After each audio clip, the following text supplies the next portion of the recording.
परीक्षित ने प्रश्न किया 9वें स्कंद के प्रारंभ में, बोले महाराज जी अब आप हमें सूर्य वंश की कथा विस्तार से सुनाइए। सुखदेव जी ने कहा असंभव बात बोल रहे हो। क्यों? क्योंकि सूर्य वंश इतना बड़ा है, इतना बड़ा है कि हम तुम इसी प्रकार 100 वर्ष तक कहते रहे और सुनते रहे तो भी पूरा होने वाला नहीं है। न वक्तुम वर्ष सतई अपि, 100 वर्षों में भी ये पूरा होगा नहीं। और तुम्हारे पास समय कितना है? कुल 7 दिन लेके बैठे, 7वें दिन तुम्हें जाना ही जाना है। कथा क्या पूछ रहे हो? 100 वर्ष है कि नहीं? संभव बात तो महाराज जी जितना संभव हो उतना सुनाई। हाँ ऐसा बोलो। देखो इस वंश में सबसे पहले हुए श्राद्ध देव मनु। श्राद्ध देव की पत्नी है श्रद्धा, जिनके यहाँ हुए सुद्युम्न हुए। और इसके बाद इसी वंश में राजा सरियाती हुए। सरियाती की पुत्री सुकन्या का विवाह च्यवन ऋषि के साथ में हुआ। फिर हुए नाभाग के अम्बरीश महाराज। बोलो अम्बरीश महाराज की। अम्बरीश महाराज की बड़ी सुंदर कथा है भागवत में। इनके बारे में लिखा है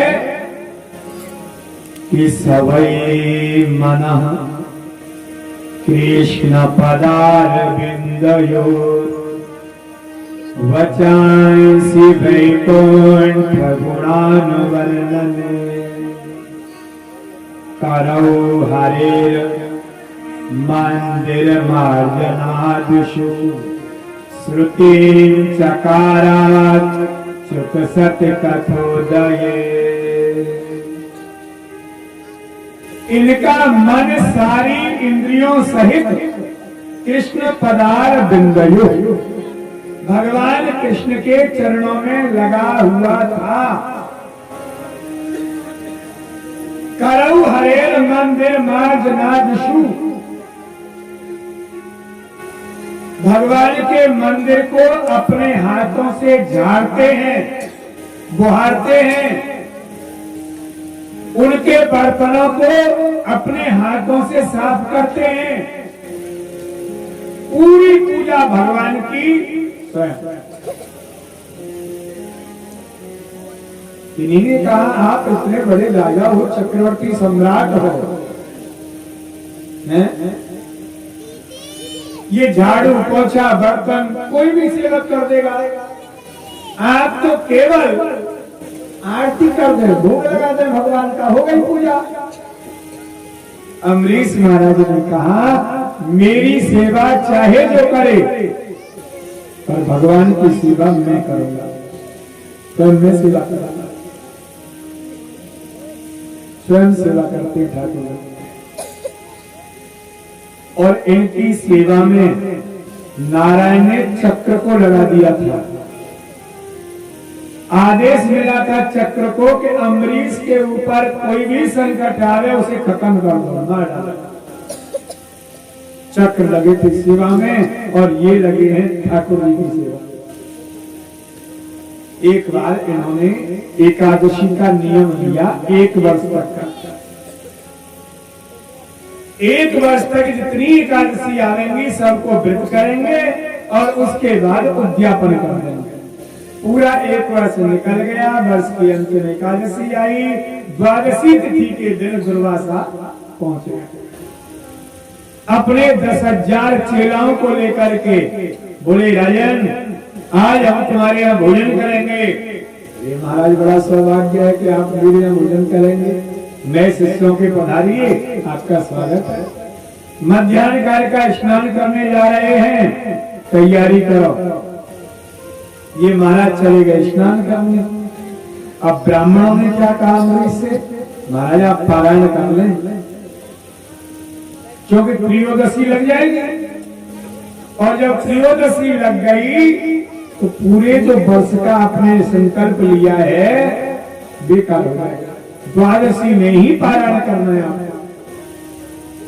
अम्बरीश ने कहा भी, अरे वो संत ब्राह्मण भोजन के लिए हैं और मैं पारायण कर लूं, ये तो बड़ा अपराध हो जाएगा ना, उन्हें भोजन करा के ही तो मैं कुछ खा सकता हूं। तो ब्राह्मणों ने एक सलाह दी। ब्राह्मणों ने कहा आप ऐसा करें, जल में तुलसी दल डाल के भगवान का भोग लगाइए और उसे ही थोड़ा आचमन कर लें, इससे पारायण हो जाएगा, और नहीं भी होगा दोनों बातें बनी रहेंगी, दोनों बातें बनी रहेंगी। ब्राह्मणों का आदेश था, स्वीकार कर लिया। दुर्वासा आए, दुर्वासा ने कहा राजा हमसे कहता है भोजन कराऊंगा और हमसे पहले पारायण करके बैठा है, बड़ा भक्त बन रहा है तू। हम देखते ही तू कितना बड़ा भगत है। जटा से कृत्या को उत्पन्न किया और उसे आदेश दे दिया कि जाओ इस राजा को समाप्त कर दो, मार डालो। कृत्या दौड़ी महाराज की ओर, और महाराज का तो भगवान में विश्वास था, अटूट विश्वास, और भगवान का रूप ही श्रद्धा विश्वास रूप है। श्रद्धा हो और विश्वास हो, यही रूप भगवान का है। न चाल पदान नृपहा, अम्बरीश राजा एक भी पग पीछे नहीं हटे, जहां जैसे खड़े थे खड़े रहे। चक्र ने तत्काल कृत्या को समाप्त कर दिया और खबर लिए दुर्वासा। ये दुर्वासा सबकी खबर ले लेते हैं बड़ी जल्दी जल्दी। आज इनकी खबर ली जा रही है, आगे आगे दुर्वासा और पीछे पीछे चक्र। जो स्थिति जयंत की बन गई थी वही दुर्वासा की बन गई है। इंद्रलोक, रंगलोक, शिवलोक और यहाँ तक विष्णु लोक में पहुंच गए दुर्वासा, और बोले प्रभु प्रभु आपका चक्र मेरे पीछे पड़ा है, मेरी रक्षा करो, मुझे बचाओ। नारायण कहते हैं मेरा चक्र नहीं है। क्या आपका चक्र नहीं है कि ना? ये इस समय अम्बरीश की सेवा में लगा है, मेरी आज्ञा से लगा है, उनकी सेवा कर रहा है। जब मैं आज्ञा दे ही चुका हूं तो अब मैं क्या कर सकता हूं? आप अपने चक्र को रोक नहीं सकते कि ना? नहीं मारेगा। कौन रोकेगा? अम्बरीश, वही रोक सकते हैं चाहे।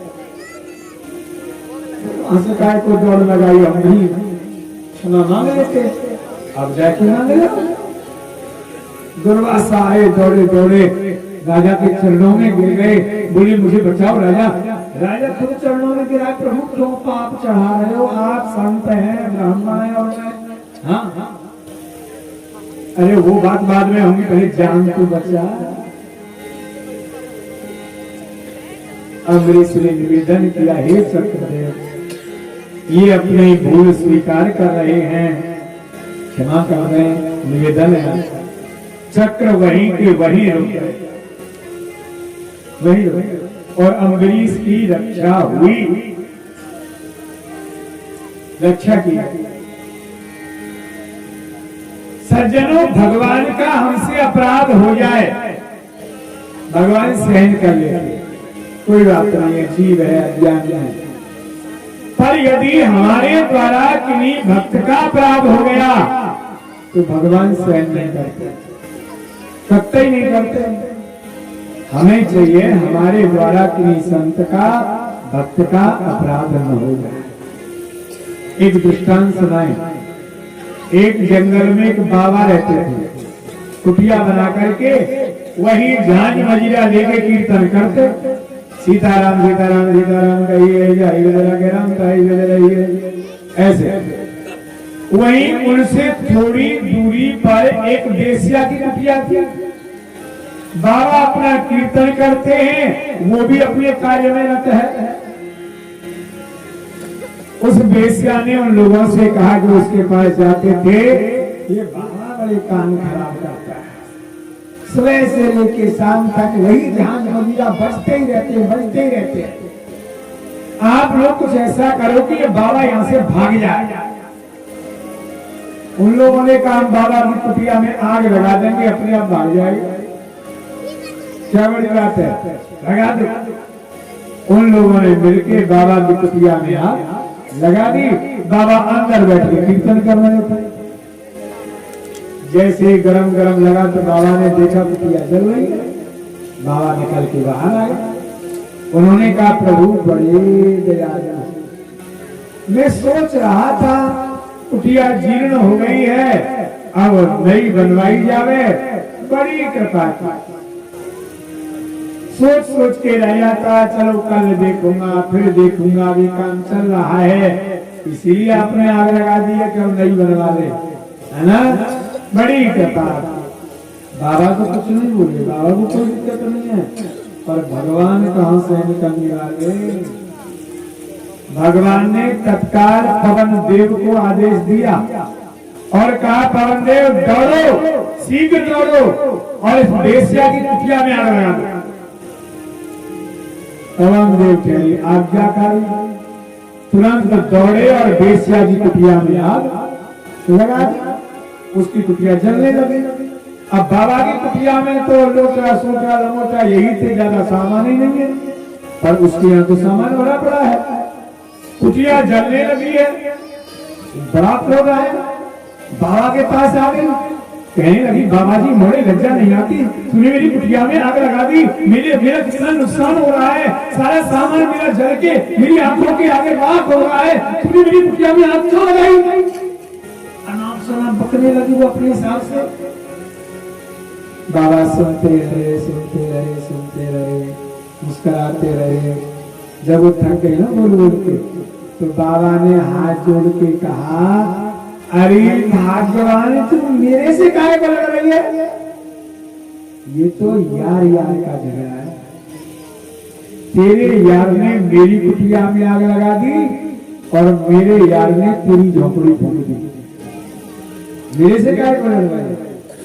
हाँ, जो अपराध भगत कार कराई, जो अपराध भगत कार कराई, जो अपराध भगत कार कराई, जो अपराध भगत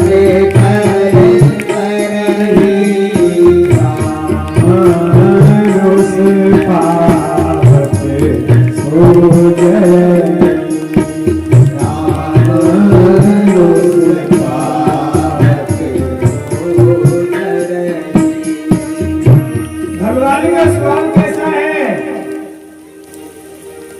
प्रभु कर कर कपि डाल। स्वामी को ऊपर बैठना चाहिए, सेवकों को नीचे बैठना चाहिए, पर राम जी कितने सरल है, कितने सीधे हैं। वृक्ष के नीचे राम जी हैं और बंदर कहाँ है, खोपड़ी पर घूम रहे हैं। प्रभु कर कर कपि डाल पर, बंदर ऊपर घूम रहे हैं, पर राम जी कुछ कहते नहीं, कुछ नहीं कहते। ये राम जी का स्वभाव। सुन सुरेश रघुनाथ स्वभाव, निज अपराध रसायन काऊ। भगवान का अपराध कोई करे तो रिसाते नहीं, क्रोधित नहीं होते, पर जो अपराध भगत करे कर ही राम रोष पावत तो जरई। राम जी की क्रोध